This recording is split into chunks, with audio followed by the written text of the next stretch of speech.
Nada causa mais horror à ordem do que homens e mulheres que sonham. Nós sonhamos e organizamos os sonhos. Carregamos no peito, cada um, batalhas que não se pode contar. Somos a perigosa memória das lutas. Projetamos a perigosa imagem do sonho.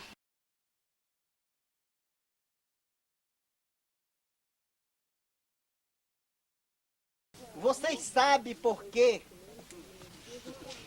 E que nessa região não tem estrada? Vocês sabem por quê? Que nessa região não tem uma escola adequada para os nossos filhos? Será que o amigo Gabriel, que está com 4 anos de mandato, mas será que ele tem passado que mandou matar 19 pais de família, companheiro, que nem o rosto de vocês aqui, trabalhador lá na roça? Isso é passado para pegar um voto dos trabalhadores? Será que é passado que agora na Fazenda Goiás 2 foi morto 2 dirigentes do Movimento Sem Terra, o companheiro Fusquinha e o companheiro Dodô? É passado e ninguém está na cadeia. É passado que merece o nosso voto. Bem, o sindicalista José Dutra da Costa, mais conhecido entre nós por Dezinho, foi assassinado na porta de sua casa em Rondônia do Pará, no dia 21 de novembro do ano de 2000, por 3 tiros de revólver disparados pelo pistoleiro Wellington de Jesus Silva, contratado certamente a mando de fazendeiros da região. Acho que a história do Dezinho, essa luta lá no município de Rondônia do Pará, aqui na região de o Dezinho, foi diretor da FETAGRE Regional Sudeste. Além de ser dirigente, trabalhador, era um irmão, né, pra gente. Todo grande lutador, ele, quando abraça uma causa, ele até, vamos dizer assim, relativiza um pouco os riscos que corre, e até a sua própria vida. A última vez que eu falei com o Dezinho, ele me ligou de Rondônia e disse: olha, se não resolver o problema aqui das ameaças, a gente não se vê mais, né?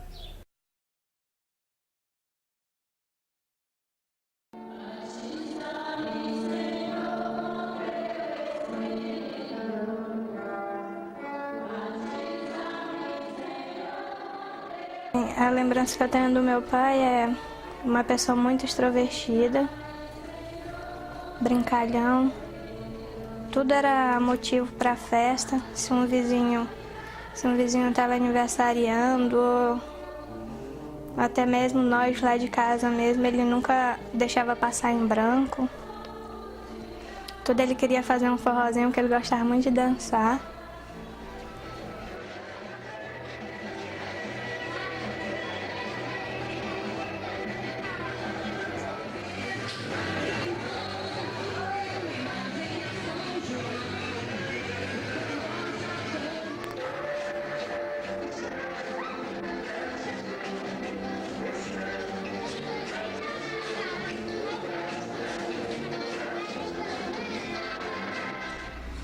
A lembrança que eu tenho do meu pai é essa, assim, a espontaneidade dele.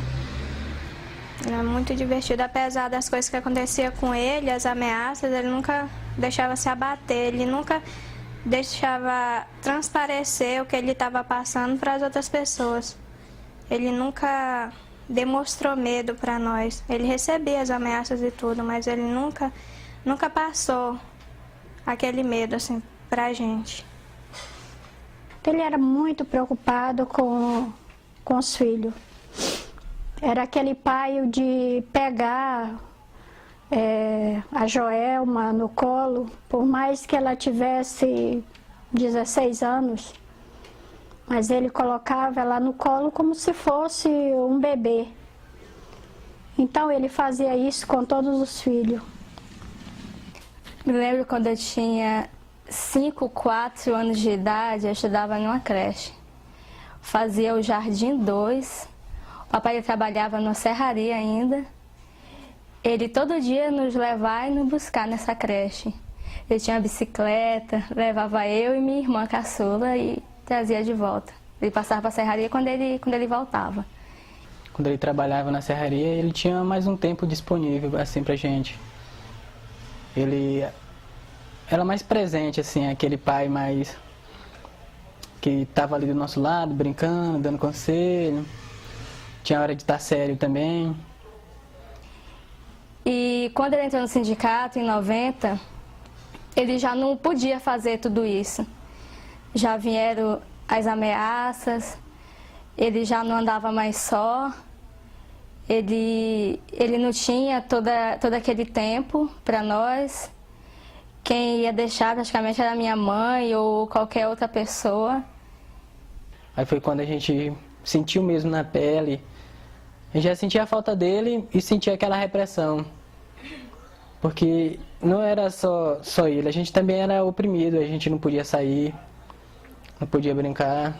A gente não tinha amizade, nós não tínhamos direito de brincar na rua, de brincar uma bola, ou então de sair. Nós não tínhamos esse direito. A gente tinha amigos, mas eram muito poucos. Sabe, os pais daqueles nossos amigos tinham medo deles conviver junto da gente. E meu pai vivia ameaçado e vai que um deles estava brincando com a gente, chegava um cara ali, acabava até machucando eles ou até mesmo matando eles. Então as nossas amizades eram pouquíssimas nesse sentido. A gente era ameaçado e vivíamos como prisioneiros, como se nós fôssemos errados e não as pessoas que ameaçavam ele. Então a gente não teve assim uma infância, nós não tivemos. E foi muito difícil. Nessa época ele quase não ficava em casa, nós sentíamos muita falta dele. Aquele pai atencioso, aquele pai presente, aquele pai que brincava, aquele pai que sempre estava ali quando a gente precisava, a gente não tinha mais. Deu mais aquela diminuída a atenção dele, ele já passava mais tempo fora, viajava muito, eu lembro que ele viajava muito, às vezes ele passava de 6 meses, sabe? A gente ficava sentindo aquela falta que era... A gente às vezes perguntava, será que a gente tem pai mesmo? Porque a gente sentia muita falta dele mesmo, porque ele viajava bastante, saía, às vezes a gente nem sabia onde ele estava, devido a essa luta dele nos movimentos sociais. Ele lutava muito por as pessoas da periferia da cidade, aquelas pessoas que não tinham casa, que não tinham uma renda fixa, que não tinham uma perspectiva de vida. Ele fazia questão de levar aquelas pessoas para uma terra, para elas terem sustento, para dar vida digna aos filhos deles, porque geralmente eles tinham muitos filhos. Ele não só pensava na vida do trabalhador para ter o alimento, para ter o seu sustento tirado da terra, né? Ele pensava muito maior. Para que esses trabalhadores tenham sua vida, a sua liberdade no seu lote, para que tenham o seu pão de cada dia, todos os dias na sua mesa, precisa ainda algo. Precisa ter educação, precisa ter a saúde. Então, só assim a vida do trabalhador vai se completando. Aí a gente, devido a gente ver essa luta dele, que ele teve, uma luta por um pessoal esquecido, e terminar desse jeito, como se ele não tivesse valor humano, não tivesse um valor para a sociedade. Nós ficamos só, mas para as outras pessoas terem, precisou ele morrer para algumas providências ser tomado. E não poderia ter sido desse jeito. Mas foi assim.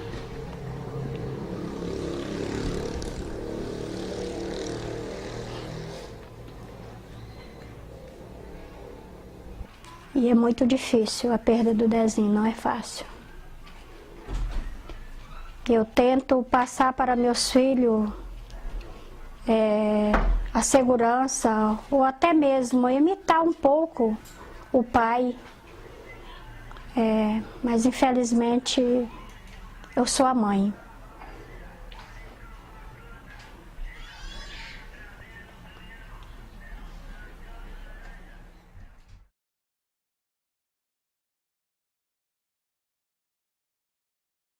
E nós estamos dizendo que nós não vamos ocupar fazenda improdutiva a 200 quilômetros longe da cidade, 300 quilômetros, 150 quilômetros. Nós estamos dizendo que nós não temos trator, nós não temos carro, e nós não podemos ter uma roça onde não tem acesso a tirar os nossos produtos. E aí nós estamos dizendo que nós vamos ocupar, que não é uma ocupação isolada, que não é uma ocupação que o sindicato está fazendo, é uma ocupação que a sociedade está fazendo, junto com as entidades. Aí eu estou dizendo que é a Federação dos Trabalhadores, aí eu estou dizendo que é a Contagre, com a Federação dos Trabalhadores, aí eu estou dizendo que é a CUT, nesse município de Rondônia do Pará. A luta pela terra aqui tem sido um embate muito forte, uma luta muito forte, a organização de muitas associações, de muitos sindicatos, né? Nós não temos um assentamento aqui que não passou por um processo de luta e de ocupação. Nós tivemos muitas conquistas, muitas vitórias, mas também tivemos grandes perdas, né? São várias lideranças assassinadas aqui na região. Eu me lembro do Euclides, do Expedito Ribeiro. Segundo dados da Comissão Pastoral da Terra, nos últimos 30 anos, foram mais de 600 assassinatos de trabalhadores rurais só no sul e sudeste do Pará. Agora, o assassinato do Dezinho tem um diferencial de muitos outros assassinatos. O Dezinho era uma liderança, e uma das lideranças mais expressivas, mais conhecidas e mais combativas da região sul e sudeste do estado. E os fazendeiros sabiam disso. Então, o assassinato do Dezinho foi um assassinato planejado. Ou seja, o objetivo do latifúndio com a morte do Dezinho era, então, eliminar uma liderança em potencial que, sem dúvida nenhuma, motivava os trabalhadores para a luta pela posse da terra na região. Aqui na região, o Dezinho foi diretor da FETAGRE Regional Sudeste. Além de ser dirigente, trabalhador, era um irmão, né, para a gente. Das principais lideranças aqui na nossa organização. Sempre esteve à frente da luta, um companheiro muito corajoso. E não tenho dúvida de que os trabalhadores, mas principalmente o movimento sindical, teve uma perda muito grande com o assassinato do Dezinho.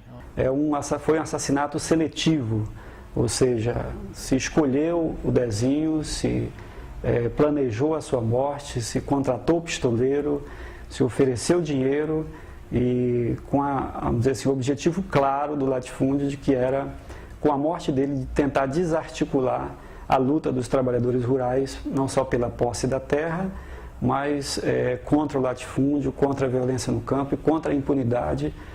O Dezinho era do Conselho Fiscal da FETAGRE Regional aqui em Marabá, né? Sempre lutou pela reforma agrária, a luta pela terra, sempre teve isso muito presente na sua luta. Abraçou a causa da luta pela reforma agrária, a defesa dos trabalhadores sem terra do seu município e não abriu mão dessa opção que ele fez, indo até as últimas consequências, inclusive sabendo do risco que corria e das ameaças que estava sofrendo. Lá na Vila Gavião, inclusive a primeira área lá de Rondônia do Pará, né? A gente fez aquele negócio ali, eu e o Dezinho, a gente fez aquilo ali de cavalo, né? De burro, né? E o Dezinho colocava claro a sua opinião com relação à Vila Gavião, né? O Dezinho queria ver aquilo ali um prédio de assentamento, inclusive hoje um prédio de assentamento. Então marcava muito assim a forma, então ele não falava, né? Ele gostava de juntar muito o que ele falava com o que ele fazia, né? Firme, né? Às vezes alguns desanimavam, né? Mas o Dezinho era muito exemplar nessas coisas, né? Então Que hora é a reunião aqui marcada? Do melhor tombo pauzão ali, ó. De arroz ali, ó. Do trabalhador. Tem uma sombra boa? Sombra para poder... Não, porque é muita gente, né? E aí nós temos que ter um local que fique todo mundo à vontade, né? À vontade, com certeza.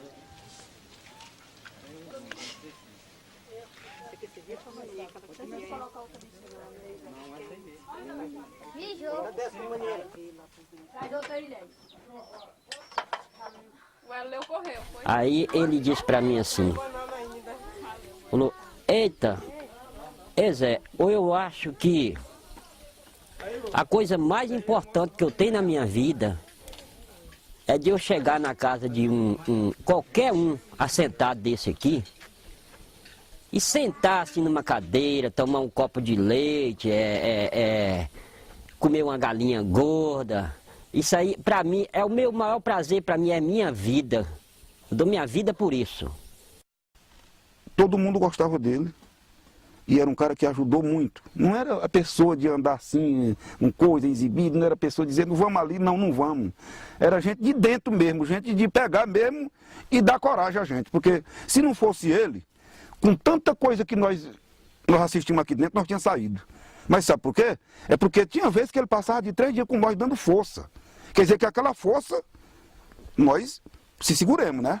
Uma pessoa muito amigo, que não tinha nada difícil para ele. Era uma pessoa que ninguém encontrava ele com raiva, toda a vida ele era uma pessoa sorridente.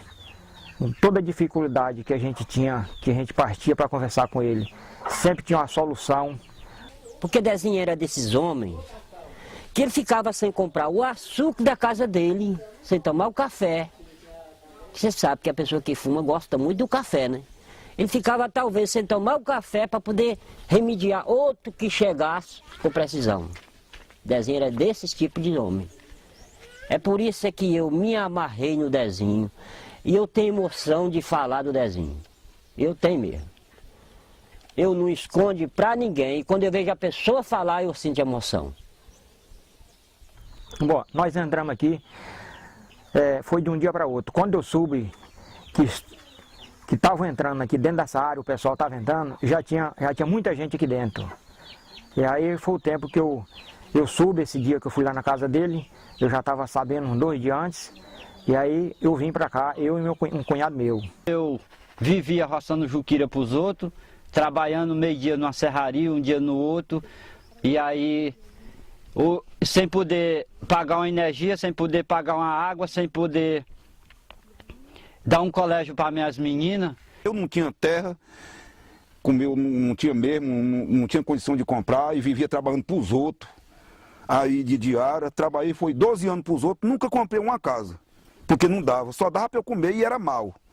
Depois que eu entrei para cá, eu trabalhava lá no José, no dia que eu entrei para cá, aí eu deixei meus trem lá. Aí quando eu voltei para apanhar, não achei mais nada. Já eles sabendo que eu estava aqui, acho que, né? Depois que os fazendeiros passaram a saber que a gente ia iniciar a produzir na terra, aí começou a implicância. Aí eu estava derrubando uma roça ali, aí os pistoleiros vieram, aí deram um bocado de tiro lá onde eu estava derrubando, eu corri, né? Larguei motosserra lá, tudo, carregaram motosserra. Aí no outro dia ele veio com a polícia, fomos lá no lugar dos tiros, e verificou tudo. E nós começamos a ficar intimidados, né? Mas permanecendo sempre. Todo mundo doido para fazer as roças, né? Ah, que eu quero fazer as roças, não vamos ficar aqui sem fazer nada. Então vamos fazer uma roça comunitária no mutirão. Nós estamos aqui em outra roça, feita pelas 60 famílias. E aqui tem vários companheiros trabalhando, e eu vou conversar com o companheiro Manel, que é dirigente aqui das 60 famílias. Manel, quantos sacos de feijão nessa outra área vai dar, Manel? É a faixa de uns 15 a 20 sacos. 15 a 20 sacos de feijão. Então não é preocupação a alimentação de feijão que é para um acampamento para 60 famílias? Não. Nós já temos alimentação. Já tem o suficiente. Aí fomos para o acampamento, aí lá ele avisava para a gente, vocês tenham cuidado, tenham muito cuidado, porque vocês que estão aqui, de momento, desce uma pessoa de lá para cá com a cara amarrada e vocês estão despreocupados, é perigoso matar vocês tudinho aqui, um pistoleiro, uma coisa. E eu toda a vida ligado naquilo, né? Chegava uma pessoa, quantas noites de sono eu não passei sem dormir aí, vigiando, prestando atenção. Aí eles ficaram vindo e balançavam o barraco. O que tinha de ferramenta, de tudo, eles levavam tudo. Ele passava de 3 dias com nós aqui dentro, divide a violência. Quer dizer, que até contra ele e nós também, porque ele tinha muita coragem, né? Porque ele estava junto com nós. Olha, eu achava que se fosse uma coisa para acontecer com nós, acontecia com ele, né? As ameaças eram constantes, era diariamente, tinha ameaça. Inclusive, teve várias vezes eu tirei ele daqui na garupa da minha moto, que eu tinha uma moto. E não era nem todo dia e nem toda hora que a gente podia sair daqui de dentro. Porque era suscetível qualquer hora encontrar uma barreira aí na estrada e dar tudo errado. Aí quando dizia assim, o Dezinho vai para o acampamento hoje, aí a polícia vinha, um dia antes. Aí outro tipo, né? Já usamos outro jeito. Aí quando dizia assim, tal dia a polícia aí vinha para cá, se dissesse que vinha amanhã, ele já vinha hoje. Quando a polícia chegava aqui, ele estava deitadinho lá dentro do meu barraco. Com os pezinhos assim, que ele gostava de deitar assim na rede com os pezinhos, a rede cofinha, né? Aí ele deitava assim com os pezinhos.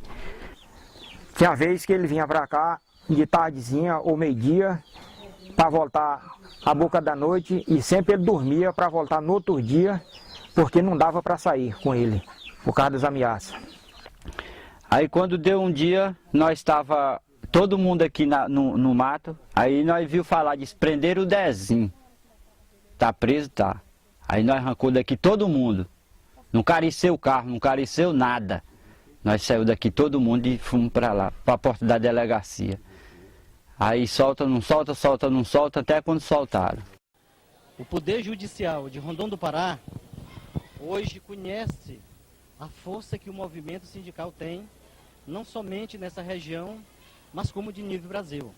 E aí nós estamos dizendo que quando o juiz pensar de prender um trabalhador, dirigente ou não dirigente, primeiro ele vai analisar a lei, se tem alguma coisa para prender ou não.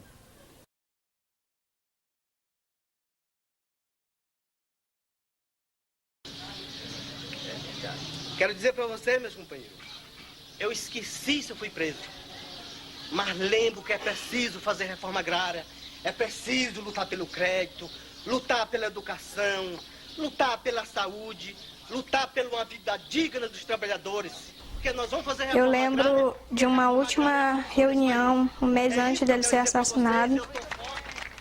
Eu acompanhei ele, sempre acompanhava ele nas reuniões que ele fazia, onde ele falou que se fosse preciso ele derramar o sangue dele para que aquelas pessoas tivessem um local onde trabalhar, que ele derramaria. No dia que meu pai foi assassinado, foi um dia assim que começou já diferente. Ele chegou em casa, a gente estava assistindo uma novela à tarde, ele sempre criticava. Esse dia ele chegou, ele não reclamou porque nós estávamos assistindo a novela e não o jornal. Simplesmente ele deitou no colo da minha mãe e pediu um copo com água. Eu me lembro que tinha uma reunião no dia que ele foi assassinado, eu fui participar à tarde. E ele ficou com nossos filhos. Minha mãe teve que sair e ele permaneceu em casa, passou o dia todo em casa, coisa que não acontecia. Coisa que era mais difícil era o papai passar um dia assim com a gente em casa. Foi um dia que ele brincou de bola. Foi o dia que ele ficou mais em casa, foi esse dia, né? Um momento que eu não esqueço, que a gente tava, eu e meu primo, o Jonathan, a gente tava brincando de bola no quintal, né? A gente gostava muito de jogar bola, assim, no final de tarde. Aí ele chegou, aí pediu pra jogar com a gente, né? Ele era meio gordinho, aí ele se dizia bom de bola quando era mais novo. Aí ele começou a jogar com a gente, né? E aquela brincadeira, tá? Detenção, aí quando umas 5h30, 5 horas ele tomou um banho, aí saiu. Aí veio para a casa dos vizinhos e a gente continuou lá. Esse momento assim que... O último momento que eu tive com ele. Foi muito marcante, eu nunca esqueço esse momento. Assim, a gente olhava para ele e a gente percebia que ele estava preocupado, um pensamento longe. Aí eu falei, o que foi, pai? O que está acontecendo? Ele, nada, minha filha, não está acontecendo nada, não. Só que a gente já sabia, tinha uns 15 dias antes, que ele estava recebendo muitas ameaças mesmo. Quando deu a noite, uma pessoa chegou pedindo ajuda para o Dezinho. Só que eu nunca imaginava que ia ser a pessoa que ia tirar a vida do Dezinho, porque isso era de rotina mesmo, as pessoas chegar pedindo ajuda, né?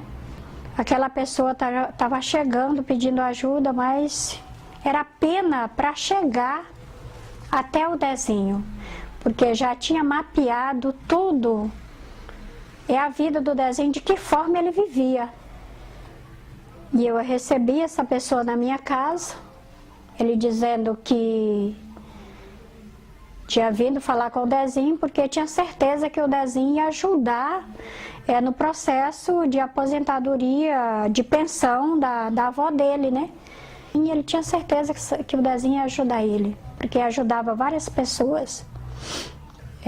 Eu atendi ele pela janela, perguntei do que ele se tratava com o Dezinho, ele falou isso. Abri a porta, ele entrou, sentou do meu lado, assim como eu estou aqui nesse sofá. E eu conversei com ele e ele pediu água e eu dei. E a minha filha eu chamei e disse, olha, minha filha, tem uma pessoa que quer falar com seu pai e você vai chamar ele. E ele sentado do meu lado. E de forma nenhuma aquela pessoa passou para mim que era o pistoleiro que ia puxar o gatilho e ia matar o meu esposo. De forma nenhuma passou isso. E aí a minha filha veio chamar o pai na vizinhança e ele disse que ia comprar um cigarro. Eu digo, não, mas o Dezinho está chegando. Eu me lembro que ele saiu até a porta e quando eu acompanhei ele, a minha filha já passa assim, mãe, o pai está chegando. Quando eu olhei, o Dezinho já vinha virando a esquina. E eu digo, olha, o Dezinho está chegando. E ele saiu, foi assim no portão, já foi de encontro com o Dezinho, a mesma conversa que ele falou para mim, falou para o Dezinho. E eu deixei os dois conversando na frente da nossa casa e eu entrei. Aí deu umas 7h30. Eu fui tomar banho, estava tomando banho, quando eu terminei de tomar banho, que eu coloquei meu prato na mesa, que eu estava jantando, aí quando escutei já foi os disparos. Então eu paralisei e aí já fiquei com aquele sentimento dentro de mim, né, que algo tinha acontecido. Quando eu saí correndo à porta, os dois já estavam traçando uma luta. Aí minha mãe desesperou, todo mundo se desesperou, a gente foi lá fora. Quando eu cheguei lá fora, minha mãe já estava na beira do buraco, que ele caiu dentro de um buraco, que estavam fazendo saneamento básico nas ruas, aí escavaram aquelas valonas enormes. E aí eu desesperada pedindo socorro, quando começou a chegar os vizinhos, né? Quando eu cheguei aqui, que vi aquela quantidade de gente, meu Deus, como foi que veio tanta gente assim de repente. E eu tentando chegar até minha mãe não conseguia. Quando eu cheguei lá, minha mãe já estava lá. Quando eu olhei, ele estava já dentro do buraco. Acho que nos últimos momentos de vida dele. Quando eu consegui chegar até minha mãe, que vi as marcas de mão. Só que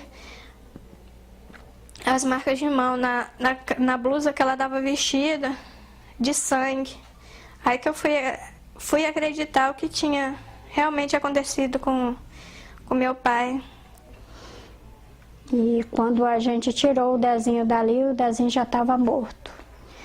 Falei, mãe, cadê meu pai? Cadê meu pai? Ela não conseguia falar nada, só balançava a cabeça e chorava muito. Foi muito triste mesmo. Triste.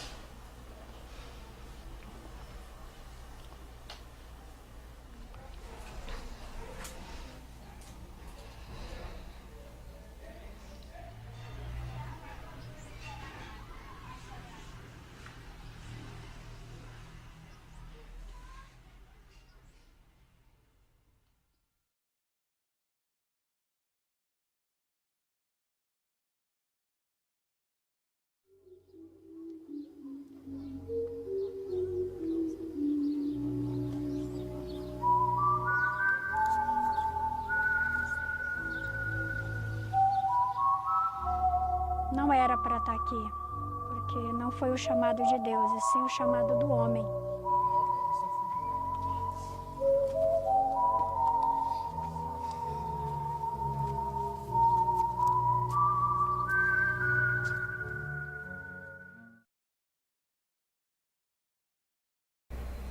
O Dezinho, eu não tenho a memória do Dezinho quando ele morreu, sabe? Eu já olhei muito caixão de companheiro que já foi assassinado.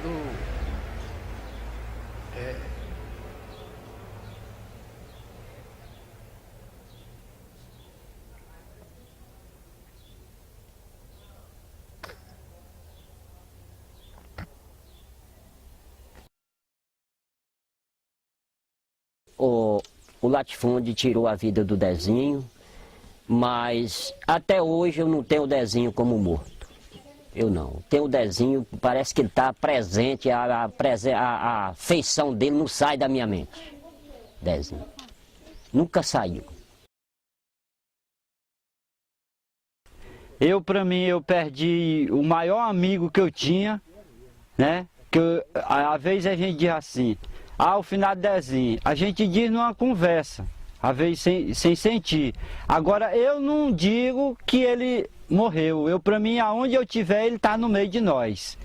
Aonde eu estiver, ele está com nós, ali pertinho.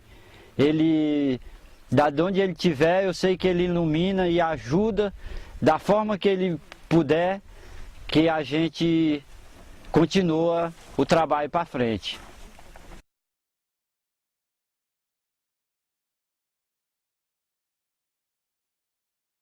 Nós não podemos viver num Brasil impune, que quem mata é livre, a pena passa 2, 3 anos preso, então já pagou pela sua culpa.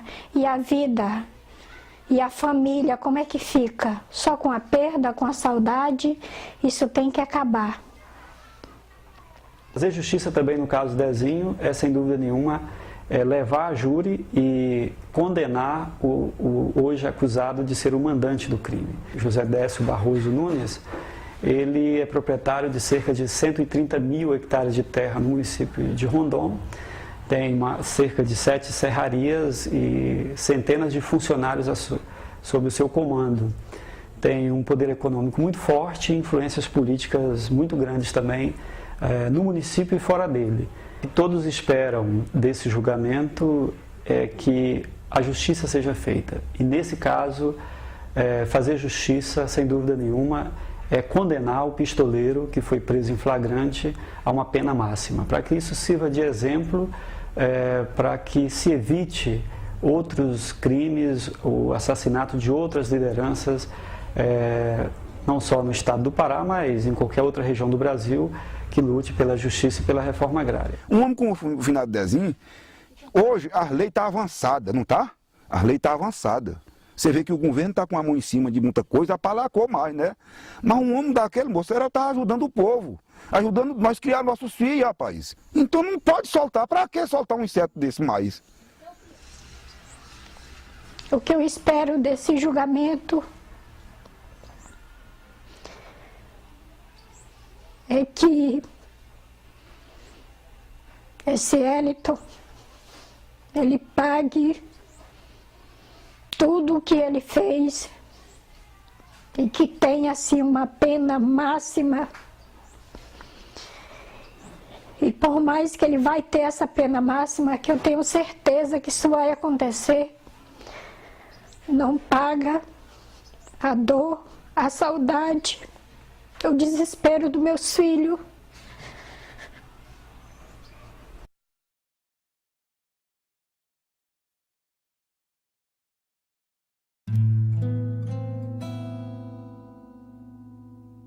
Debulhar o trigo e colher cada bago do trigo, forjar do trigo, milagre do pão e se fartar de pão.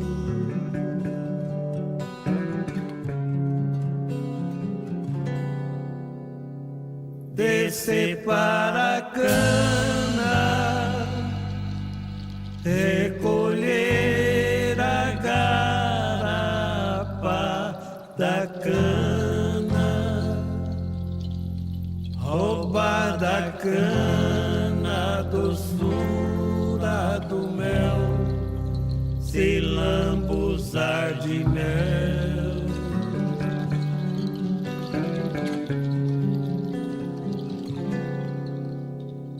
Afagar a terra, conhecer os desejos da terra, se o da terra propicia a estação e fecundar o chão.